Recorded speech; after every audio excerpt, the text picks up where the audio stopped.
Praise the Lord. ദൈവത്തിന് സ്തോത്രം. വീണ്ടും നമുക്ക് കർത്താവിൻ്റെ സന്നിധിയിലായിരിക്കുവാൻ കർത്താവ് ഒരുക്കിയ വലിയൊരു സാവകാശനായിട്ട് വീണ്ടും നന്ദിയോടെ സ്തോത്രം. എല്ലാ പ്രിയപ്പെട്ടവർക്കും യേശു കർത്താവിൻ്റെ നിസ്തുല്യമായ നാമത്തിൽ വീണ്ടും സന്ധ്യാവന്ദനം അറിയിക്കുന്നു. എബ്രായലേഖനത്തിൽ നിന്ന് ധ്യാനിച്ചുകൊണ്ടിരിക്കുകയാണല്ലോ. നമ്മളുടെ എബ്രായലേഖനത്തിലെ ആ സബ്ജക്റ്റിലെ രണ്ടാമത്തെ പ്രധാന ശീർഷകത്തിലേക്ക് നമ്മളിന്ന് പ്രവേശിക്കുകയാണ്. നാം ആദ്യമായി ചിന്തിച്ചത് നമ്മുടെ കർത്താവായ യേശു ക്രിസ്തു തൻ്റെ വ്യക്തിത്വത്തിൽ അതിശ്രേഷ്ഠൻ എന്നുള്ളതാണ്. അത് 1-ാം അധ്യായം 1 മുതൽ 7-ാം അധ്യായത്തിൻ്റെ 28 വരെയുള്ള വാക്യങ്ങളിൽ നാം ചിന്തിച്ചു കഴിഞ്ഞു. കഴിഞ്ഞ ആഴ്ചത്തോടുകൂടെ ആ ഭാഗം നമ്മൾ പൂർത്തീകരിക്കുകയുണ്ടായി.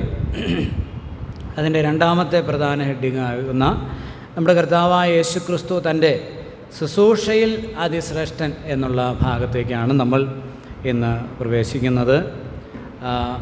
നമ്മുടെ കർത്താവ് ശ്രേഷ്ഠനായിരിക്കുന്നത് അവിടുന്ന് താൻ ചെയ്തതായിരിക്കുന്ന ശുശ്രൂഷ കൊണ്ട് മാത്രമല്ല, അവിടുത്തെ വ്യക്തിത്വത്തിലും അവിടുന്ന് ശ്രേഷ്ഠനാണ്. അവിടുത്തെ വ്യക്തിത്വത്തിൽ ശ്രേഷ്ഠനായിരിക്കുന്ന പോലെ തന്നെ അവിടുന്ന് തൻ്റെ ശുശ്രൂഷയിലും ശ്രേഷ്ഠനാണ്. നമ്മുടെ രക്ഷ, നമ്മുടെ ദൈവസന്നിധിയിലേക്കുള്ള പ്രവേശനം,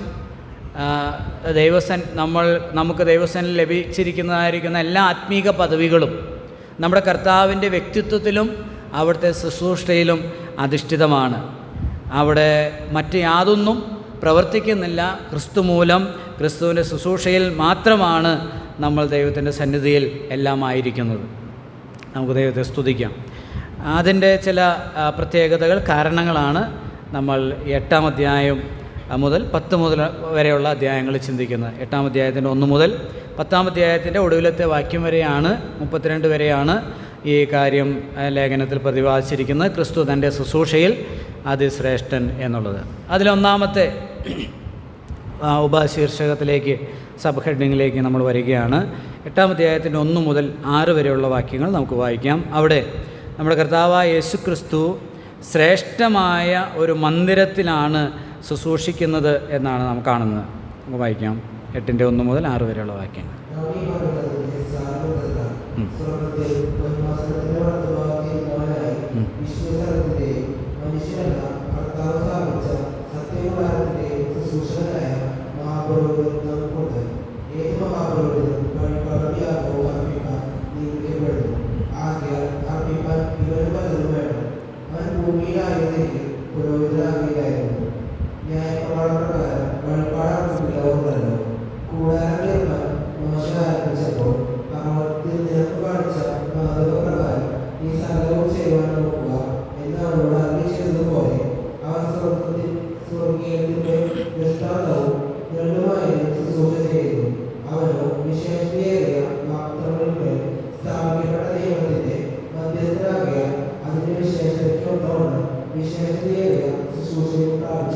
ദൈവത്തിന് സ്തോത്രം.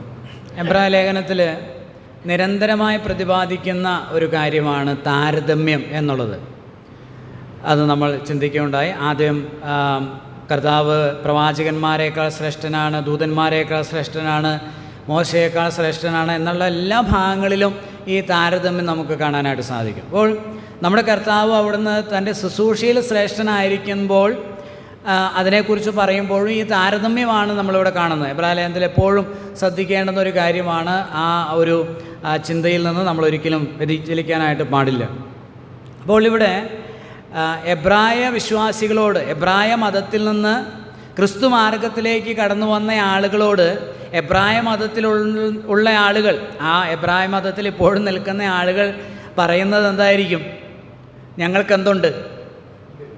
ഞങ്ങൾക്കൊരു ദേവാലയം ഉണ്ട്, ഞങ്ങൾക്ക് സമാഗമന കൂടാരമുണ്ട്, ഞങ്ങൾക്ക് 5 വിധ യാഗങ്ങളുണ്ട്, ഞങ്ങൾക്ക് ആചാരാനുഷ്ഠാനങ്ങളുണ്ട്, ഞങ്ങൾക്ക് മഹാപുരോഹിതനുണ്ട്, ഞങ്ങൾക്ക് പുരോഹിതന്മാരുണ്ട്, ഞങ്ങൾക്ക് ശബത്തുണ്ട്, ഞങ്ങൾക്ക് 7 വിധ പെരുന്നാളുകളുണ്ട്.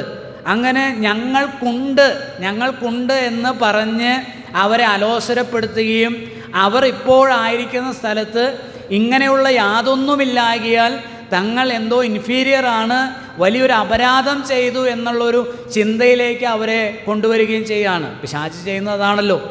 നമ്മുടെ വിശ്വാസികളിൽ തന്നെയും പലപ്പോഴും അങ്ങനെ ഒരു തോന്നൽ ഒരു പക്ഷേ ഉണ്ടാക്കാനായിട്ടുള്ള സാധ്യതയുണ്ട്. അവർക്ക് ഇങ്ങനെയൊക്കെ ഉണ്ടല്ലോ, നമുക്കൊന്നും ഇല്ലല്ലോ എന്നുള്ളൊരു ചിന്ത. അപ്പോൾ ഈ കർത്താവായ യേശുക്രിസ്തു അഹരോനേക്കാൾ ശ്രേഷ്ഠനാണെന്നുള്ള ഭാഗത്ത് നമ്മൾ ഓർക്കുകയുണ്ടായി.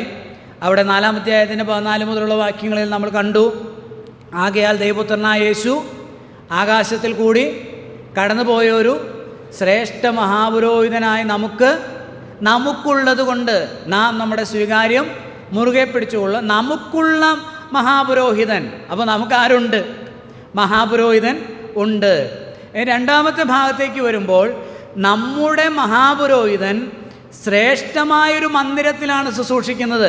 ഞങ്ങൾക്ക് മന്ദിരമുണ്ട് എന്ന് പറഞ്ഞുകൊണ്ട് യഹൂദ മതത്തെ വിട്ടുപോയ വിശ്വാസികളെ തുച്ഛീകരിക്കുവാനും അലോസരപ്പെടുത്തുവാനും അവർക്ക് മാനസികമായ സംഘർഷമുണ്ടാക്കി അവരെ ആ വിശ്വാസത്തിൽ വീഴിക്കാനായിട്ട് ശ്രമിക്കുന്ന ആളുകളോട് ദൈവത്തിൻ്റെ ആത്മാവ് ഈ ലേഖനകർത്താവിൽ കൂടെ പറയുന്നത്, നമുക്ക് ഉള്ള മഹാപുരോഹിതൻ അവരെക്കാൾ ശ്രേഷ്ഠമായ ഒരു മന്ദിരത്തിലാണ് ശുശ്രൂഷിക്കുന്നത്. അത് 2-ാമത്തെ വാക്യത്തിലുണ്ട്. 1 മുതൽ വായിക്കുമ്പോൾ, നാം ഈ പറയുന്നതിൻ്റെ സാരമെന്തെന്നാൽ, സ്വർഗത്തിൽ മഹിമാസനത്തിൻ്റെ വലത്തുഭാഗത്ത് ഇരുന്നവനായി വിശുദ്ധ മന്ദിരത്തിൻ്റെയും മനുഷ്യനല്ല കർത്താവ് സ്ഥാപിച്ച സത്യകൂടാരത്തിൻ്റെയും ശുശ്രൂഷകനായ മഹാപുരോഹിതൻ നമുക്കുണ്ട്. സ്തോത്രം! നമുക്കുണ്ട് മഹാപുരോഹിതൻ. പക്ഷേ ആ മഹാപുരോഹിതൻ ഒരു സാധാരണ മഹാപുരോഹിതനല്ല. കാരണം അവൻ തൻ്റെ ശുശ്രൂഷയിൽ മഹത്വമേറിയ അല്ലെങ്കിൽ ശ്രേഷ്ഠമായൊരു മന്ദിരത്തിലാണ് താൻ ശുശ്രൂഷിക്കുന്നത്.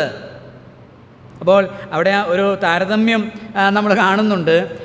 താരതമ്യം എന്താണെന്ന് ചോദിച്ചാൽ 4-ാമത്തെ വാക്യത്തിലാണ്, അവൻ ഭൂമിയിലായിരുന്നുവെങ്കിൽ പുരോഹിതനാകാൻ ആകയില്ലായിരുന്നു. ന്യായപ്രമാണപ്രകാരം വഴിപാട് അർപ്പിക്കുന്നവർ ഉണ്ടല്ലോ. കർത്താവ് ഭൂമിയിലായിരുന്നപ്പോൾ എന്ത് ചെയ്യാൻ കഴിയില്ല?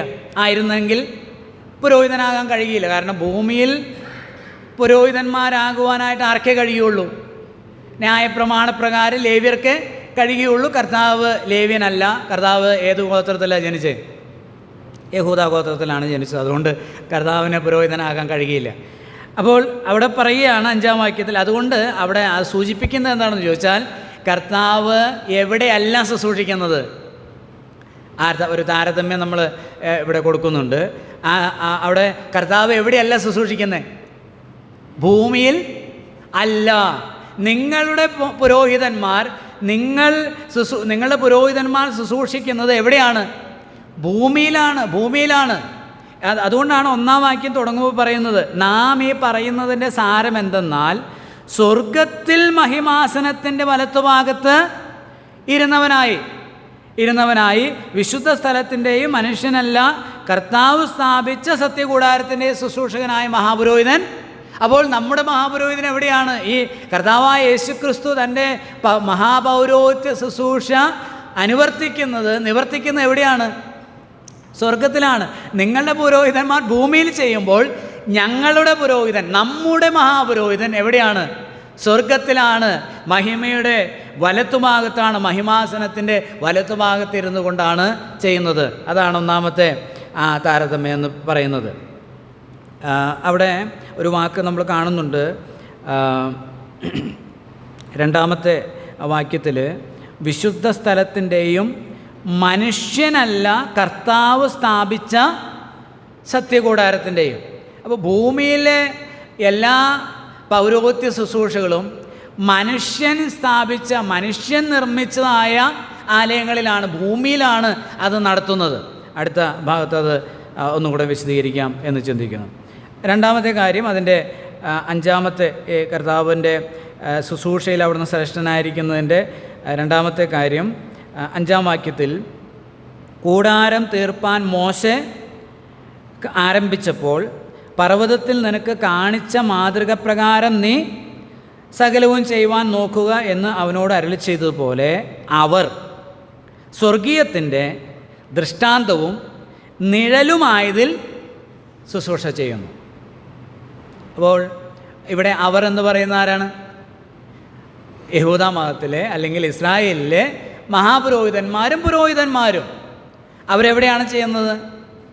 സ്വർഗീയമായതിൻ്റെ നിഴൽ. എന്താ അങ്ങനെ പറയാൻ കാരണം? നമുക്കറിയാം, പുറപ്പാട് പുസ്തകത്തിന് 25 മുതൽ 40 വരെയുള്ള അധ്യായങ്ങളിലാണ് സമാഗമന കൂടാരത്തിൻ്റെ നിർമ്മാണത്തെക്കുറിച്ച് പറയുന്നത്. 25 മുതലുള്ള അധ്യായങ്ങൾ 30 വരെ 29 വരെയുള്ള അധ്യായങ്ങളിൽ എങ്ങനെ ആ സമാഗമന കൂടാരം നിർമ്മിക്കണം, ഉണ്ടാക്കണം എന്നുള്ളതിനെക്കുറിച്ച് കാണിച്ചു കൊടുക്കുകയും മോശയ്ക്ക് ദൈവം പറഞ്ഞു കൊടുക്കുന്ന കാര്യമാണ്.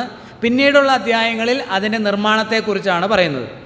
ഈ 25 മുതൽ 40 വരെ ഓരോ പുസ്തകങ്ങളെക്കുറിച്ച്, ഓരോ അധ്യായങ്ങളെക്കുറിച്ചൊരു ഐഡിയ നമുക്ക് സൂക്ഷിക്കുന്നവർക്ക് ഉണ്ടാകുന്നത് നല്ലതാണ്. അപ്പോൾ അവിടെ 25 മുതലുള്ള അധ്യായങ്ങളിൽ ദൈവം പറഞ്ഞു കൊടുക്കുമ്പോൾ അവിടെ പ്രത്യേകം പറയുന്നുണ്ട്. അതിൻ്റെ 9-ാമത്തെ വാക്യം 25-ൻ്റെ 9, അതുപോലെ 25-ൻ്റെ 40, 26-ൻ്റെ 30 ഒരു വാക്യം അത് നമുക്കൊന്ന് വായിക്കാം. പുറപ്പാട് പുസ്തകം 25-ാം അധ്യായത്തിൻ്റെ 9-ാമത്തെ വാക്യം ഒന്ന് വായിക്കാം.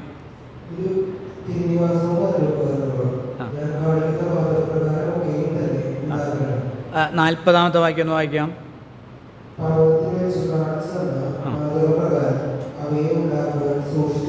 അവയെ ഉണ്ടാക്കുവാൻ. അപ്പോൾ സമാഗമന കൂടാരം മോശ ഉണ്ടാക്കിയത് എന്തിൻ്റെ അടിസ്ഥാനത്തിലാണ്? ദൈവം സീനായ് മലയിൽ ഹോരേബ് പർവ്വതത്തിൽ വെച്ച് ദൈവം മോശയ്ക്ക് എന്ത് ചെയ്തു? കാണിച്ചു കൊടുത്തു. എന്ത് കാണിച്ചു കൊടുത്തു?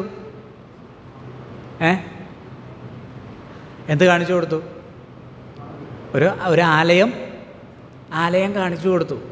ആ ആലയത്തിൻ്റെ ഒരു കോപ്പിയാണ്, ഒരു ഷാഡോ ആണ്, അതിൻ്റെ ഒരു, നമ്മുടെ ഭാഷയിൽ പറഞ്ഞ ഒരു ഡ്യൂപ്ലിക്കേറ്റാണ് ഏത്? സമാഗമന കൂടാരം എന്ന് പറയും. അതിവിടെ പറഞ്ഞിട്ടുണ്ടല്ലോ 5-ാം വാക്യം. കൂടാരം തീർപ്പാൻ മോശ ആരംഭിച്ചപ്പോൾ പർവ്വതത്തിൽ നിനക്ക് കാണിച്ച മാതൃകപ്രകാരം നീ സകലവും ചെയ്യുവാൻ നോക്കുക. ഇവിടെ നോക്കുക, അല്ലെങ്കിൽ അവിടെ ഇപ്പോൾ നമ്മൾ വായിച്ചെടുത്ത് 30-ാം വാക്യത്തിൽ ശ്രദ്ധിക്കുക, സൂക്ഷിക്കുക. എന്തുകൊണ്ട് സൂക്ഷിക്കുക? കാണിച്ചതുപോലെ തന്നെ ഉണ്ടാക്കണം. ആ സ്വർഗീയമായതിൻ്റെ ദൈവം കൈപ്പണിയല്ലാതെ സൃഷ്ടിച്ചതായ, അല്ലെങ്കിൽ ദൈവം കൈപ്പണിയായി സൃഷ്ടിച്ച ആ കൂടാരത്തിൻ്റേത് പോലെ തന്നെ ഉണ്ടാക്കണം. അവിടെ വ്യത്യാസം വരുത്താനായിട്ട് പാടില്ല. അത് സൂക്ഷിക്കണം, ശ്രദ്ധിക്കണം. അപ്പോൾ ആ സ്വർഗീയത്തിൻ്റെ നിഴലും ദൃഷ്ടാന്തവുമായതിൽ ശുശ്രൂഷിക്കുന്നു. സ്വർഗത്തിലൊരു ആലയമുണ്ട് അല്ലേ? നമ്മൾ വെളിപ്പാട് പുസ്തകത്തിൽ വായിക്കുന്നുണ്ട്. 11-ാം അധ്യായം 19-ാം വാക്യത്. അപ്പോൾ അവിടെ നമ്മൾ ഇങ്ങനെയാണ് വായിക്കുന്നത്. 11-ന്റെ 19 വായിച്ച പോലെ.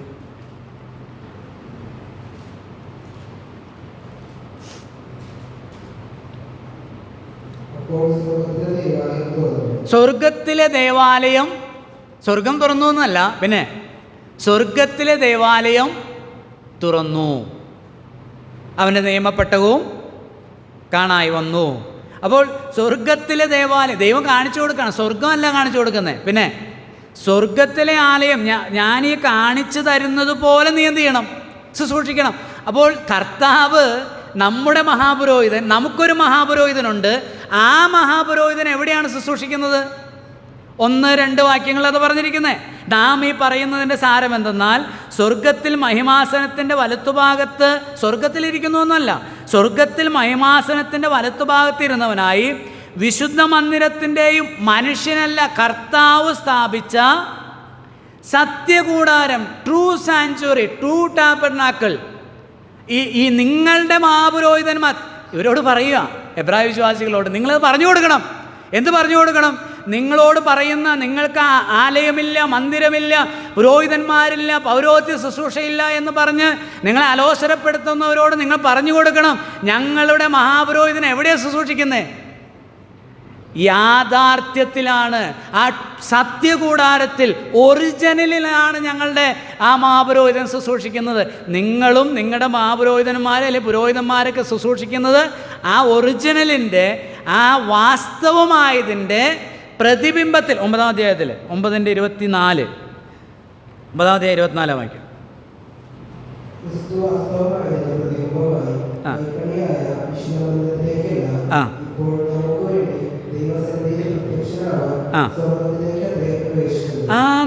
നോക്കിയാട്ടെ, ക്രിസ്തു വാസ്തവമായതിൻ്റെ പ്രതിബിംബം. വാസ്തവമായ ആലയത്തിൻ്റെ പ്രതിബിംബമായ ഭൂമിയിലോ മനുഷ്യനിർമ്മിതമായ സമാഗമന കൂടാരത്തിലോ അല്ലെങ്കിൽ ജെറുസലേം ദേവാലയത്തിലോ അല്ല. അതാണ് ഏറ്റവും വലുതെന്ന് നിങ്ങൾ കരുതുന്നുവെങ്കിൽ, ധരിച്ചുകൊണ്ട് ഈ ക്രിസ്തുവിനെ നിങ്ങൾ തിരസ്കരിക്കാനായിട്ട് ഇടയായിത്തീരുന്നുവെങ്കിൽ അത് വലിയ ഒരു ഭോഷത്വമാണ്, അത് വലിയൊരു മണ്ടത്തരമാണ്. കാരണം ആ വാസ്തവമായതിലേക്കാണ് ആര് പോയത്? യേശു ക്രിസ്തു കടന്നുപോയി നിങ്ങൾക്ക് വേണ്ടി ശുശ്രൂഷിക്കുവാൻ. അവിടെ പറയുമ്പോൾ സ്വർഗത്തിൽ മഹിമാസനത്തിൻ്റെ വലത്തുഭാഗത്ത് ഇരുന്നവനായി വിശുദ്ധ സ്ഥലത്തിൻ്റെ, അവിടെ വിശുദ്ധ സ്ഥലം എന്ന് പറയുന്നത് ഹോളി ഓഫ് ഹോളീസ് ആണ്, അതിവിശുദ്ധ സ്ഥലം. ആ സമാഗമന കൂടാരത്തിൻ്റെ രണ്ടാം ഭാഗമായ അതിവിശുദ്ധ സ്ഥലത്ത് ദൈവത്തിൻ്റെ സാന്നിധ്യത്തിങ്കൽ ആ വിശുദ്ധ സ്ഥലത്തിൻ്റെ മനുഷ്യനല്ല, കർത്താവ് സ്ഥാപിച്ച സത്യകൂടാരത്തിൻ്റെ ശുശ്രൂഷകനായ മഹാപുരോഹിതൻ. മനുഷ്യനല്ല എന്നുള്ളത് സമാഗമന കൂടാരം പണിയാനായിട്ട് പറഞ്ഞു കൊടുത്തത് ദൈവം തന്നെയാണ്, ദൈവം ആവശ്യപ്പെട്ടിട്ടാണ്. പക്ഷെ അത് ഉണ്ടാക്കിയത് മനുഷ്യനാണ്. നമ്മൾ ആഥൻസിലെ പൗലോസ്ലീഗയുടെ പ്രസിദ്ധമായ പ്രസംഗത്തിൽ പൗലോസ്ലീഗ അവിടെ പറയുന്നുണ്ട്, താൻ പട്ടണം എങ്ങനെ ചുറ്റി കറങ്ങി കണ്ടപ്പോൾ ആ വിഗ്രഹങ്ങളൊക്കെ നിറഞ്ഞിരിക്കുന്നത് കണ്ടപ്പോൾ താൻ പറഞ്ഞത് നമ്മൾ ഓർക്കുന്നുണ്ടല്ലോ. ആ 17-ാം അധ്യായം 24-ാം വാക്യം, ലോകവും അതിലുള്ളതൊക്കെ ഉണ്ടാക്കിയ ദൈവം ആകാശത്തിനും ഭൂമിക്കും നാഥനാകൊണ്ട് മനുഷ്യനിർമ്മിതമായ ആലയങ്ങളിൽ വാസം ചെയ്യുന്നില്ല. അവനെല്ലാവർക്കും ജീവനും ശ്വാസവും സകലവും സൗജന്യമായി കൊടുക്കുന്നവനായതുകൊണ്ട് മനുഷ്യൻ്റെ കൈകളാലുള്ള ശുശ്രൂഷയും ആവശ്യപ്പെടുന്നില്ല. മനുഷ്യനിർമ്മിതമായ ആലയങ്ങളിൽ ദൈവം എന്ത് ചെയ്യുന്നില്ല? വസിക്കുന്നില്ല. അപ്പോൾ ദൈവമാണല്ലോ പറഞ്ഞത് ആലയം ഉണ്ടാക്കാൻ. ശലോമോൻ ദേവാലയം പണിതല്ലോ. അപ്പോൾ അവിടെ പറഞ്ഞിട്ടുണ്ട്, ശലോമോൻ ദേവാലയം പ്രതിഷ്ഠിക്കുമ്പോൾ 1 രാജാക്കന്മാർ 8-ാം അധ്യായത്തിൽ 28-29 വാക്യങ്ങൾ നമ്മൾ വായിക്കുന്നുണ്ട്. മോനെന്ന് വായിക്കാവോ? 1 രാജാക്കന്മാർ 8-ാം അധ്യായത്തിൻ്റെ 27-28, 27-28.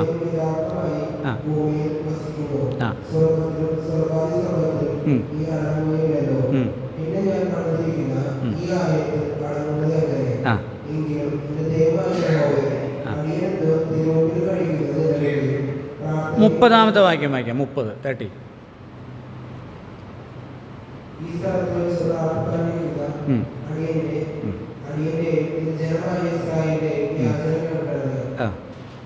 മതി. ദൈവം സ്വർഗത്തിലും സ്വർഗത്തിലും മനുഷ്യൻ്റെ ഊഹങ്ങളിൽ, മനുഷ്യൻ്റെ ധാരണകളിൽ, മനുഷ്യൻ്റെ വിചാരങ്ങളിലാണ് മനുഷ്യൻ ദൈവത്തെ എന്ത് ചെയ്യുന്നത്? ഒതുക്കി വയ്ക്കുന്നത്. ദൈവത്തിൻ്റെ റോമാലേഖനം ഇങ്ങനെ പറയുന്നുണ്ട്, അവർ അനീതി കൊണ്ട് സത്യത്തെ തടുക്കുന്ന മനുഷ്യൻ്റെ സകല അഭക്തിക്കും അനീതിക്കുമേൽ ദൈവത്തിൻ്റെ കോപം സ്വർഗത്തിൽ നിന്ന് വെളിപ്പെട്ടു വരുന്നു. അവർ ദൈവത്തിൻ്റെ സത്യം അവർ വ്യാജമാക്കി മാറ്റിക്കളഞ്ഞു. ദൈവം ആരാണെന്നുള്ളതിനെ അതിന് വിരുദ്ധമായിട്ടാണ് പ്രവർത്തിക്കുന്നത്. അപ്പം ദൈവം ഏതെങ്കിലും ഒരു സ്ഥലത്തേക്ക് ഒതുങ്ങുമെന്നുള്ളൊരു ചിന്താഗതിയാണ്. എന്നാൽ ഇസ്രായേൽ ജനത്തിന് അതുണ്ടായിരുന്നില്ല, വ്യക്തമായ ധാരണയുണ്ടായിരുന്നു. ജെറുസലേം ദേവാലയം പ്രതിഷ്ഠിക്കുമ്പോൾ ഇവിടെ അത് പണിത ശലോമോൻ പ്രാർത്ഥിക്കുന്ന പ്രാർത്ഥനയാണ് നമ്മൾ കേൾക്കുന്നത്. എന്താ? ദൈവമേ, നീ ഞങ്ങളുടെ ദൈവം ആലയത്തിൽ വസിക്കുന്നവനല്ല, നീ സ്വർഗത്തിലും സ്വർഗത്തിലും അടങ്ങാത്തവനാണ്. പിന്നെ ഞാൻ പണിയുന്ന ഈ ആലയത്തിൽ വസിക്കുന്നത് എങ്ങനെ? എന്നിട്ട് അവിടെ 30-ാം വാക്യത്തിൽ പറയുക, എങ്കിലും ഞങ്ങൾ നിൻ്റെ നാമം സമ്പാദിച്ചിരിക്കുന്ന ഈ സ്ഥലത്ത് കഴിക്കുന്ന യാചനകളും പ്രാർത്ഥനകളും നീ സ്വർഗത്തിൽ കേട്ട് ഉത്തരമരുളയണമേ. ഓ ദൈവത്തിന് സ്തോത്രം. അങ്ങനെയാണെങ്കിൽ ആ സത്യകൂടാരത്തിൻ്റെ ട്രൂ ടാബർനാക്കിൾ, ട്രൂ സാങ്ച്വറിയുടെ ആ ഹോളി ഓഫ് ഹോളീസിൽ നമ്മുടെ കർത്താവ് നമുക്ക് വേണ്ടി മഹാപുരോഹിതനായിട്ട് എന്ത് ചെയ്യുന്നു? ശുശ്രൂഷ ചെയ്യുന്നു. ഇവിടെയുള്ള എല്ലാ ആലയങ്ങളും, അല്ലെങ്കിൽ സമാഗമന കൂടാരമാകട്ടെ, ജെറുസലേം ദേവാലയമാകട്ടെ, മനുഷ്യനല്ല എന്നവിടെ പറഞ്ഞത്, മനുഷ്യനിർമ്മിതമായ എല്ലാം, അതെല്ലാം വാസ്തവമായതിൻ്റെ കേവലം പ്രതിബിംബങ്ങൾ മാത്രമാണ്. യേശുക്രിസ്തു ആ വാസ്തവമായതിലേക്ക് നമുക്ക് വേണ്ടി മഹാപുരോഹിതനായി പ്രവേശിച്ചതോടുകൂടെ ഇതിനെല്ലാം പരിസമാപ്തി വന്നു. അതെല്ലാം അസാധുവായി തീർന്നു. ദൈവത്തിൻ്റെ പദ്ധതിയിൽ അതെല്ലാം അസാധുവായി, അതിൽ ചെയ്യുന്ന ശുശ്രൂഷകളെല്ലാം നിരർത്ഥകങ്ങളാണ്. നിരർത്ഥകങ്ങളാണ്. മൂന്നാമത്തെ കാര്യം അവിടെ പറഞ്ഞിരിക്കുന്നത്, ആ താരതമ്യം അവിടെ പറഞ്ഞിരിക്കുന്ന 6-ാമത്തെ വാക്യത്തിലാണ്.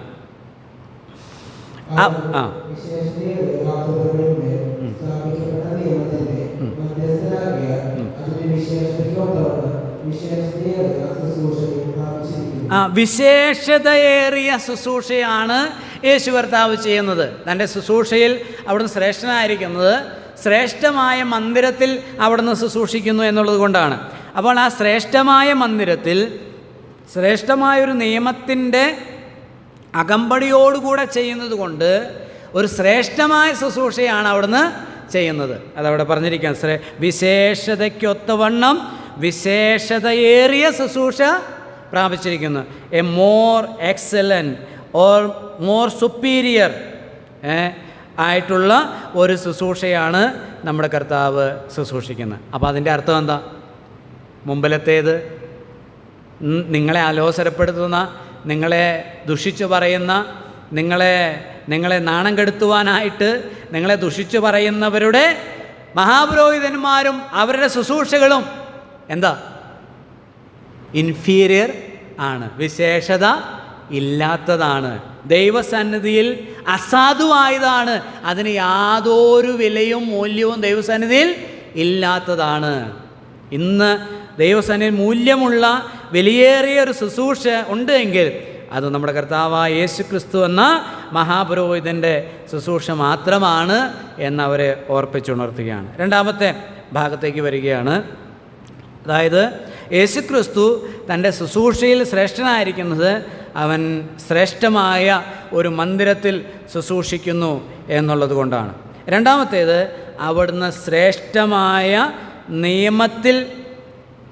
നിയമം സ്ഥാപിച്ചുകൊണ്ട് ആ നിയമത്തിലാണ് ശുശ്രൂഷിക്കുന്നത്. അത് 6-ാം വാക്യത്തിൽ അത് ആരംഭിക്കുകയാണ്. 8-6 മുതൽ ഒടുവിലത്തെ വാക്യം വരെ 13 വരെയുള്ള വാക്യങ്ങളിലാണ്. നമുക്കൊന്ന് വായിക്കാം.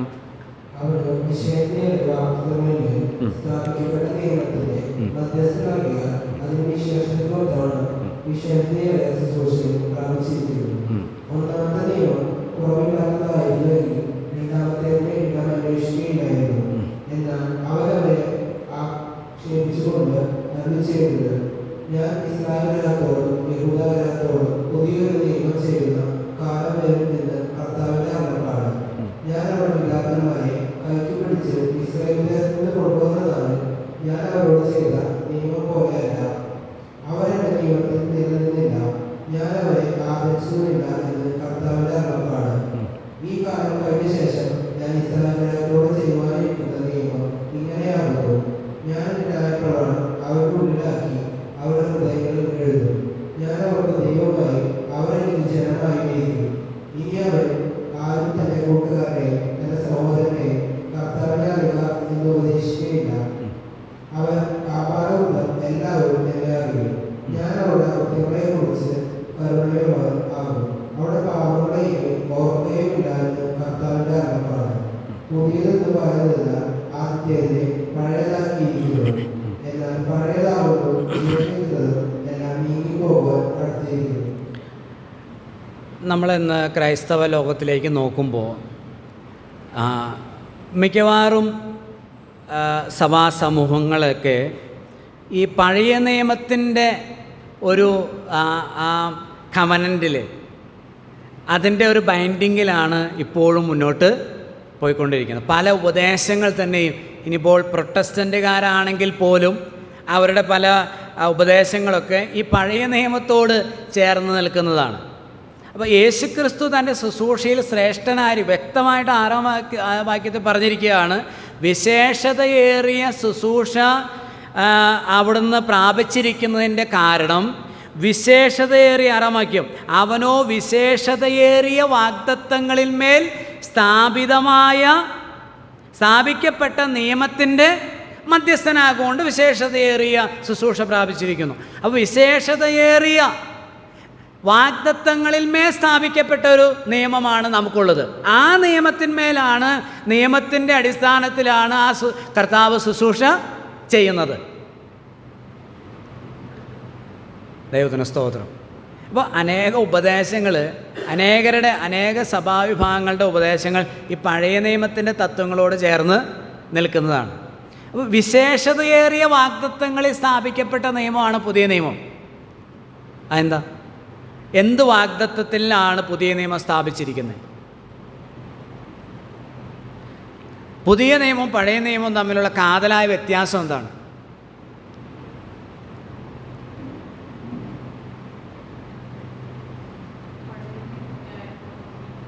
ന്യായപ്രമാണം എന്താവശ്യപ്പെടുന്നു? പ്രവൃത്തി ആവശ്യപ്പെടുന്നു. എളുപ്പമാക്കുക, ഞാൻ ക്ലൂ തരുക.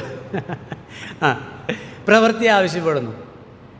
അപ്പോൾ അവിടെ പുതിയ നിയമം എന്താവശ്യപ്പെടുന്നു? വിശ്വാസം ആവശ്യപ്പെടുന്നു.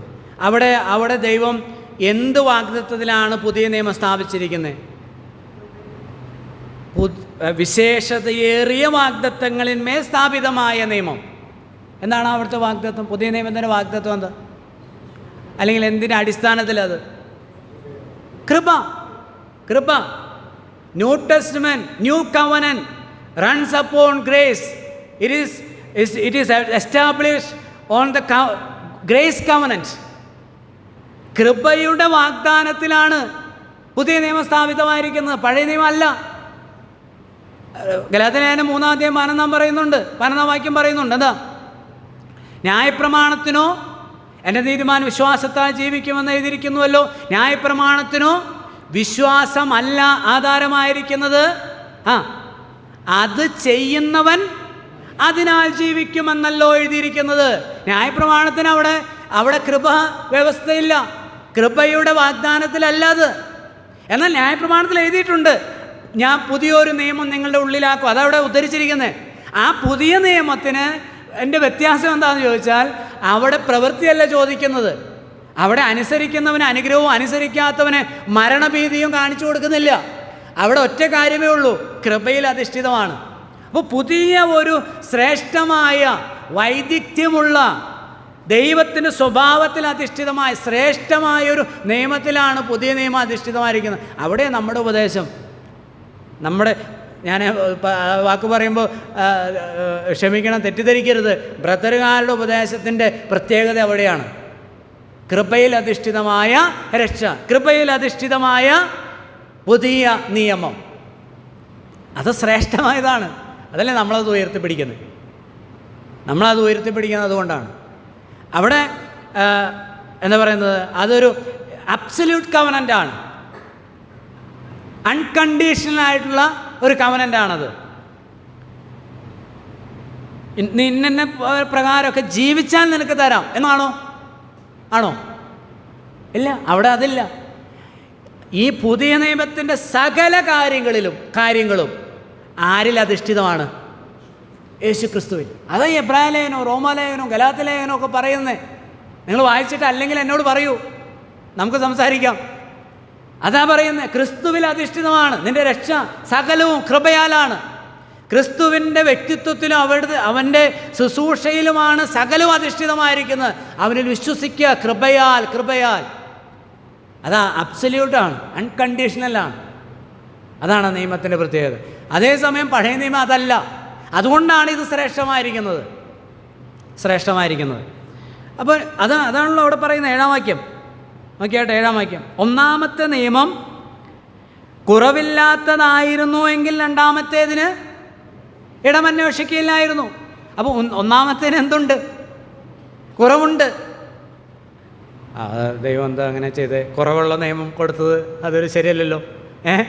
ആളെ പറ്റിക്കുന്ന പരിപാടിയാണോ? അല്ല. അവിടെ കുറവുണ്ട് എന്ന് പറയുന്നത് നിയമത്തിൻ്റെ കുഴപ്പം കൊണ്ടല്ല. റോമാലേഖനം 8-ാം വാക്യം നമുക്കറിയാം. എന്താ? ജഡത്താലുള്ള ബലഹീനത നിമിത്തം ന്യായപ്രമാണത്തിന് കഴിയാഞ്ഞതിനെ സാധിപ്പാൻ. അപ്പോൾ ന്യായപ്രമാണത്തിന് കഴിയാഞ്ഞതല്ല, പിന്നെന്താ? നിയമത്തിൻ്റെ കുഴപ്പമല്ല. നിയമം വിശുദ്ധം. അവിടെ 7-ാം അധ്യായത്തിൽ പറയുന്നുണ്ടല്ലോ, നിയമം വിശുദ്ധവും നല്ലത് തന്നെ. എന്നാൽ എനിക്ക് നന്മയായുള്ളത് അധികം മരണകാരണമായി ഭവിച്ചു എന്നാണ്. എന്താ കാരണം? ജഡത്താലുള്ള ബലഹീന. ഈ ജഡത്തിൽ ജീവിച്ച് ദൈവത്തിൻ്റെ ന്യായപ്രമാണങ്ങളെ, ദൈവത്തിൻ്റെ നീതിയെ പൂർത്തീകരിക്കുവാൻ ഒരു മനുഷ്യനും സാധ്യമല്ല. ഇത് ബോധ്യപ്പെടുത്തണ്ടേ മനുഷ്യനെ അത് ബോധ്യപ്പെടുത്തണ്ടേ? അത് ദൈവത്തിൻ്റെ അനേക ഉദ്ദേശങ്ങളിൽ ഒരു ഉദ്ദേശമാണത്. ന്യായപ്രമാണം കൊടുത്ത് നീ നടത്ത്, നീ പൂർത്തീകരിക്കുക. അതിന് സാധ്യം അല്ല. ജഡത്താലുള്ള ബലഹീനത നിമിത്തം ന്യായപ്രമാണത്തിന് കഴിയാഞ്ഞതിനെ സാധിപ്പാൻ ദൈവം തൻ്റെ പുത്രനെ പാപജഡത്തിൻ്റെ സാദൃശ്യത്തിലും പാപനിമിത്തവും ലോകത്തിലയച്ച് പാപത്തിന് ജഡത്തിൽ ശിക്ഷ വിധിച്ചു. എന്നിട്ട് അടുത്ത വാക്യം, ജഡത്തെയല്ല ജഡത്തെയല്ല ആത്മാവിനെ അത്രേ അനുസരിച്ച് നടക്കുന്ന നമ്മിൽ ന്യായപ്രമാണത്തിൻ്റെ നീതി നിവൃത്തിയാകേണ്ടതിന് തന്നെ. നമ്മൾ ഓരോ കാര്യം നമ്മൾ പലപ്പോഴും പഠിക്കുകയും പഠിപ്പിക്കുകയും ചെയ്യുന്നതാണെങ്കിലും പുതിയ ഓരോ പ്രാവശ്യവും അത് നമുക്ക് പുതിയ മന്ന പറക്കി കഴിക്കുമ്പോൾ അങ്ങനെയല്ലേ, പുതുതായിട്ടാണ് നമുക്ക് ലഭിക്കുന്നത്. ന്യായപ്രമാണം ആവശ്യപ്പെടുന്ന എല്ലാ അനുസരണങ്ങളും എല്ലാ കാര്യങ്ങളും ആര് നിവർത്തിച്ചു? യേശു നിവർത്തിച്ചു. യേശു നിവർത്തിച്ചതിനാൽ നീ യേശുവിൽ സമ്പൂർണ്ണമായി വിശ്വസിച്ച് ആശ്രയിക്കുമ്പോൾ, ദൈവത്തിൻ്റെ കൃപയിൽ മാത്രം ശരണപ്പെടുമ്പോൾ അതെല്ലാം നിവർത്തിച്ചതായി ദൈവം എന്ത് ചെയ്യുന്നു? ആ കറക്റ്റ് വാക്ക് പറയാമോ? കണക്കിടുന്നു. വിശ്വസിക്കുന്നവർക്ക് നീതിയായി. ആരാ നീതിമാൻ? ആരുമില്ല, ഒരുത്തൻ പോലുമില്ല. പ്രവർത്തിച്ച് നീതി പ്രാപിക്കുവാൻ, ദൈവനീതിയിലേക്ക് എത്തിച്ചേരാൻ കഴിയുന്ന ഒരുത്തനുമില്ല, ഇന്നുമില്ല. നമ്മൾ ഈ ഇരിക്കുന്ന ആരും അങ്ങനെയില്ല. രക്ഷിക്കപ്പെട്ടതിന് ശേഷവും ഇല്ല. ഉണ്ടോ? ഇല്ല. അവിടെയാണ് ഈ വിശേഷതയേറിയ നിയമം ദൈവം അപ്ലൈ ചെയ്യുന്നത്, ഈ കൃപ ദൈവം അപ്ലൈ ചെയ്യുന്നത്. ആ വിശ്വസിക്കുന്നവരിൽ അത് നീതിയായി യേശു ചെയ്ത് തീർത്തത് പ്രീ സപ്പോസ്ഡ് ആയിട്ട് നമ്മുടെ മേലെന്ത് ചെയ്യുന്നു? ദൈവം കണക്കിടുന്നു. ദൈവം നമ്മെ നീതിമാന്മാരായി നീതിമതികളായി കണക്കിടുന്നു. അതാ വിശേഷതയേറിയ നിയമം. അപ്പോൾ ആ നിയമത്തിന് മനുഷ്യനെ പൂർത്തീകരിക്കുക. അത് ഈ എബ്രാലേഖനത്തിൽ തന്നെ പറയുന്നുണ്ട്. 7-ാം അധ്യായം നമുക്ക് നോക്കാം. 7-ാം അധ്യായത്തിൻ്റെ 18-19 വാക്യങ്ങൾ.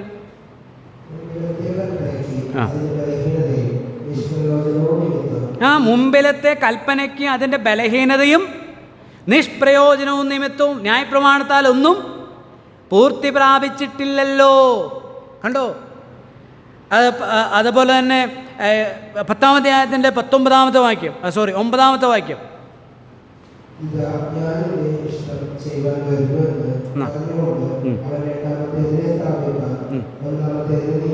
ഇതാ ഞാൻ നിന്റെ ഇഷ്ടം ചെയ്യുവാൻ വരുന്നു എന്ന് പറഞ്ഞുകൊണ്ട് അവൻ രണ്ടാമത്തേതിനെ സ്ഥാപിപ്പാൻ ഒന്നാമത്തേതിനെ നീക്കിക്കളഞ്ഞു എന്ന് പറഞ്ഞാൽ എന്താ?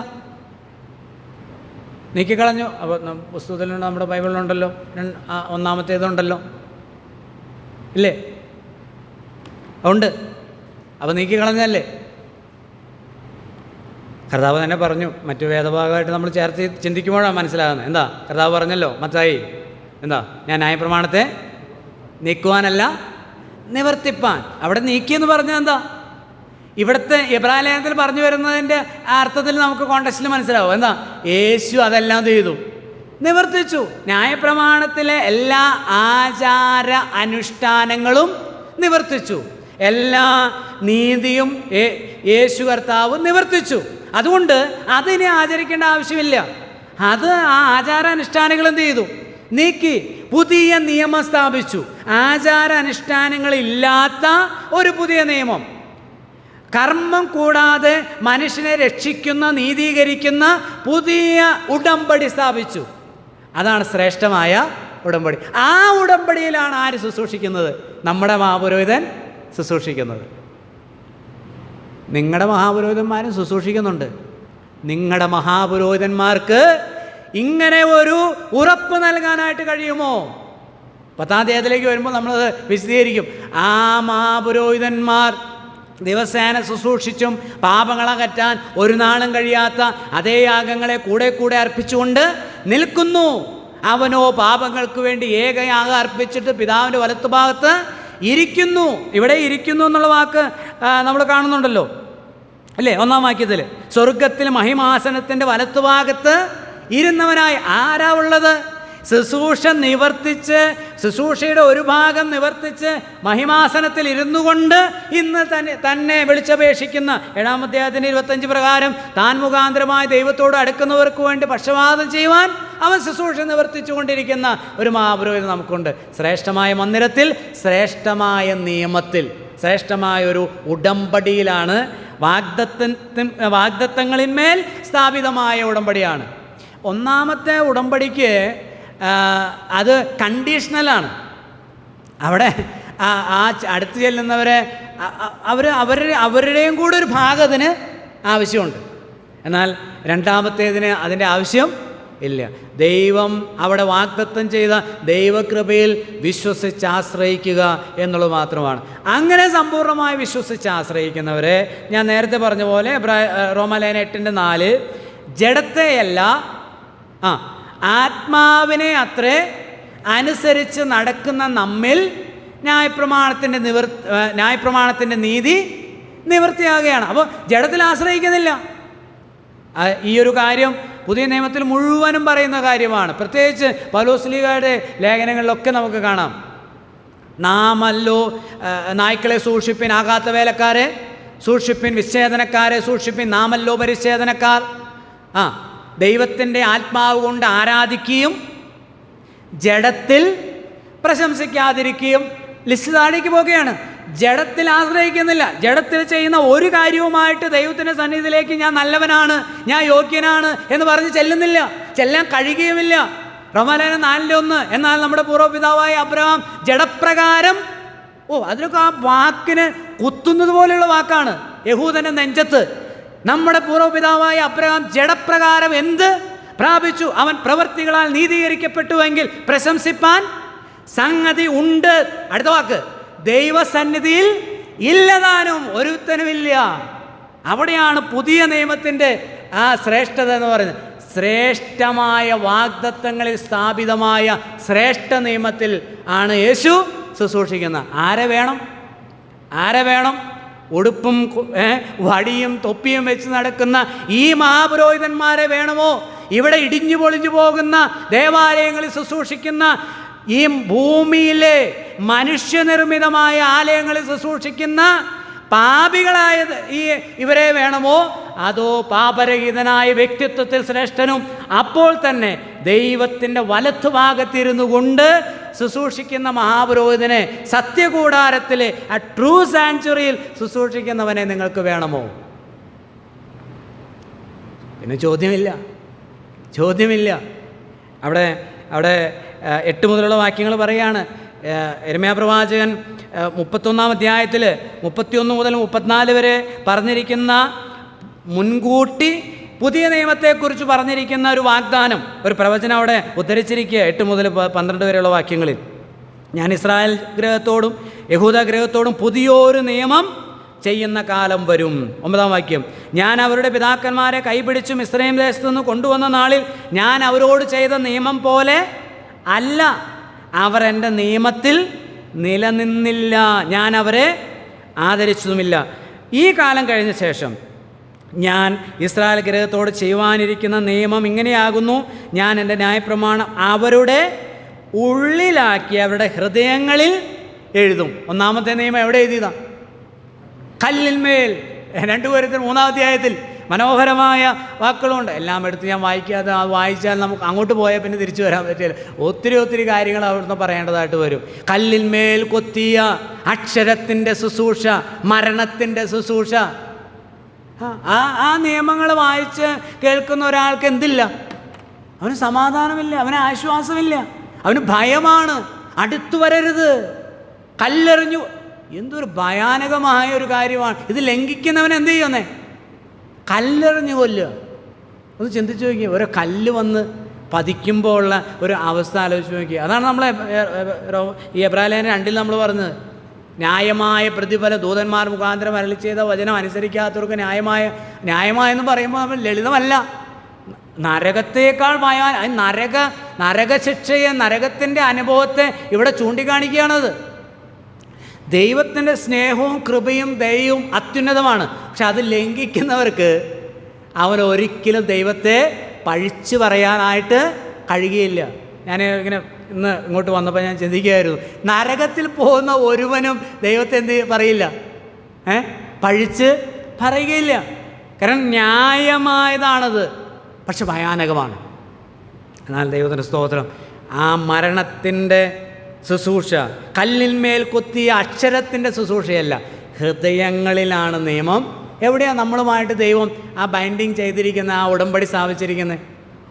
അവിടെ നമ്മൾ കാണുന്നുണ്ടല്ലോ, മോശ പുസ്തകത്തിൽ എഴുതി 24 പുറപ്പാട് 24 അത് പറയുന്നത്. പുസ്തകത്തിൽ എഴുതിയിട്ട് എന്ത് ചെയ്തു?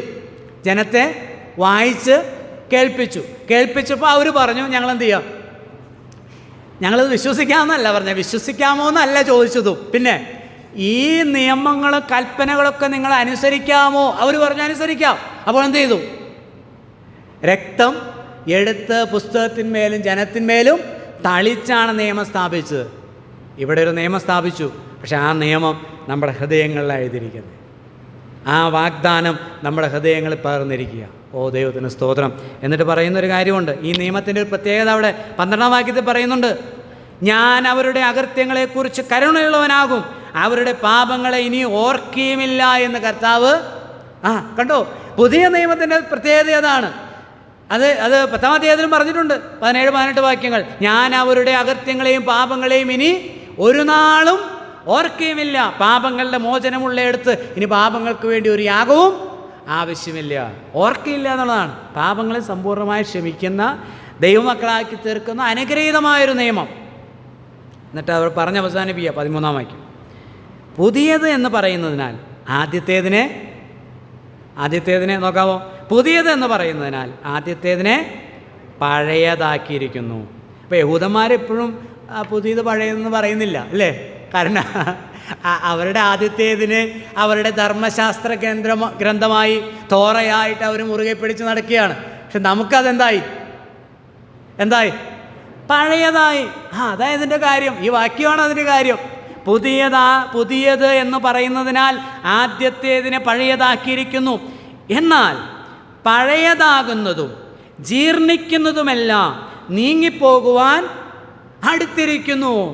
അതായത് ഈ പഴയതാകുന്നതും ജീർണിക്കുന്നതുമെല്ലാം നീങ്ങിപ്പോകുന്നത് അവിടെ സൂചിപ്പിക്കുന്നത്, അതായത്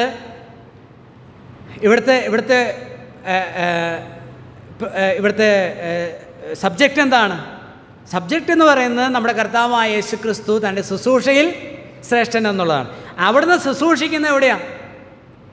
സ്വർഗമാകുന്ന സത്യ കൂടാരത്തിലാണ്, യഥാർത്ഥ ദൈവാലയത്തിൽ. ദൈവം യഥാർത്ഥമായി വസിക്കുന്ന, ദൈവം യഥാർത്ഥമായി വസിക്കുമോ എന്ന് ശലോമോൻ ചോദിച്ചു. എന്നാൽ ദൈവം യഥാർത്ഥമായി വസിക്കുന്ന സത്യകൂടാരത്തിലാണ് കർത്താവ് ശുശ്രൂഷിക്കുന്നത്. എന്തിൻ്റെ അടിസ്ഥാനത്തിൽ? വാഗ്ദത്തങ്ങളിൽ, വിശേഷതയേറിയ വാഗ്ദത്തങ്ങളിൽ സ്ഥാപിതമായ നിയമത്തിൽ അധിഷ്ഠിതമായി. അങ്ങനെ വരുമ്പോൾ പഴയ നിയമം എന്തായി? ആദ്യത്തെ നിയമം എന്തായി? പഴയതായി. 1. 2, ആദ്യത്തെ ആലയം എന്തായി?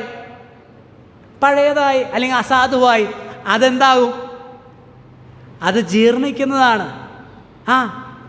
ആദ്യത്തേത് പഴയതാകുന്നതും ജീർണിക്കുന്നതുമെല്ലാം നീങ്ങിപ്പോകുവാൻ അടുത്തിരിക്കുന്നു. ദേവാലയത്തെക്കുറിച്ചാണ് പറയുന്നത്. ദൈവമക്കളെ, ദൈവത്തിന് സ്തോത്രം. നമുക്ക് നന്ദി പറയാം, ദൈവത്തെ സ്തുതിക്കാം, ദൈവത്തോട് നന്ദിയുള്ളവരായിരിക്കാം. നമ്മുടെ വിശ്വാസത്തിൻ്റെ ശ്രേഷ്ഠത, നമ്മുടെ വിശ്വാസത്തിൻ്റെ പദവികൾ, ഔന്നിത്യമെന്ന് പറയുന്നത് നാം കൂടി വരുന്ന ആലയങ്ങളുടെ വലിപ്പത്തിലോ ആ ആലയങ്ങളിൽ കൂടി വരുന്ന വിശ്വാസികളുടെ എണ്ണത്തിലോ അല്ലെങ്കിൽ അതിൻ്റെ മിനാരങ്ങളുടെ ഉയർച്ചയിലോ കുരിശിൻ്റെ ഉയർച്ചയിലുമല്ല. അപ്പോസ്തലനായ പൗലോസ് പറഞ്ഞ വാക്കുകൾ നമ്മളെ പ്രചോദിപ്പിക്കുന്ന, എന്നെ പലപ്പോഴും ആവേശത്തിലാക്കുന്നതാണ്. ഗലാത്യ ലേഖനത്തിൻ്റെ 1-ാം അധ്യായത്തിൻ്റെ 1-ാമത്തെ വാക്യം. മനുഷ്യരിൽ നിന്നല്ല, മനുഷ്യനാലുമല്ല, യേശുക്രിസ്തുവിനാലും അവനെ മരണത്തിൽ നിന്ന് ഉയർത്തെഴുന്നേൽപ്പിച്ച പിതാവായ ദൈവത്താലും അത്രേ അപ്പോസ്തലനായ. പലപ്പോഴും ആളുകൾ പറയും, ഇന്നയാളാണ്, ഞങ്ങൾ ഇന്ന സ്ഥലത്താണ് കൂടുന്നത്. ഇതിനൊന്നും നമ്മുടെ വിശ്വാസത്തെയോ നമ്മുടെ ക്രിസ്തീയ ജീവിതത്തിനോ യാതൊരു അടിസ്ഥാനമുള്ള കാര്യങ്ങൾ അല്ല. ഒറ്റക്കാര്യത്തിലാണ്, മനുഷ്യനിൽ നിന്നല്ല, മനുഷ്യരാലുമല്ല, മനുഷ്യൻ നിർമ്മിച്ചതല്ല, ദൈവനിർമ്മിതമായ ഒരാലയത്തിലേക്ക്, ഒരു സംവിധാനത്തിലേക്കാണ് ദൈവം നമ്മെ കൊണ്ടുവന്നിരിക്കുന്നത്. നമ്മുടെ അതുകൊണ്ട് ഒരു മനുഷ്യനെ നോക്കി ആകെ തെറ്റിപ്പോകും, ആകെ കുഴച്ചലാകും, ആകെ കുഴങ്ങിപ്പോകും, വിശ്വാസ ജീവിതം നശിച്ചു പോകും.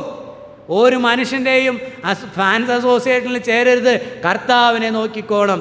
അവൻ നമുക്ക് രക്ഷയ്ക്ക് മാത്രമല്ല നമ്മുടെ വിശ്വാസ ജീവിതത്തിന് അവൻ മാതൃകയാണ്. ആകയാൽ വിശുദ്ധ സഹോദരന്മാരെ, സ്വർഗീയ വിളിക്ക് ഓഹരിക്കാരായുള്ളവരെ, നാം സ്വീകരിച്ചു പറയുന്ന അപ്പോസ്തലനും മഹാപുരോഹിതനുമായ യേശുവിനെ ശ്രദ്ധിച്ചു നോക്കുക. 12-ാം അധ്യായത്തിൽ യേശുവിനെ, വിശ്വാസത്തിൻ്റെ നായകനും പൂർത്തി വരുത്തുന്നവനുമായ യേശുവിനെ നോക്കുക. എല്ലാറ്റിനും അവൻ മതിയായവനാണ്. പ്രയാസങ്ങളിലാണോ, ദുഃഖങ്ങളുണ്ടോ, കഷ്ടങ്ങളുണ്ടോ, രോഗങ്ങളുണ്ടോ, സാമ്പത്തിക പ്രയാസങ്ങളുണ്ടോ, സംഘർഷങ്ങളുണ്ടോ, ഈ ലോകത്തിൽ ജീവിക്കാനായിട്ട്, പാപം നിറഞ്ഞ ലോകത്തിൽ ജീവിക്കാൻ, പ്രലോഭനങ്ങളെ അതിജീവിക്കുവാൻ ഒരു പോരാട്ടമാണ് നമ്മൾ കഴിക്കുന്നത്. അവിടെ യേശു നമുക്ക് എല്ലാമാണ്. കർത്താവ് വചനങ്ങളാൽ നാം എല്ലാവരെയും അനുഗ്രഹിക്കുമാറാകട്ടെ.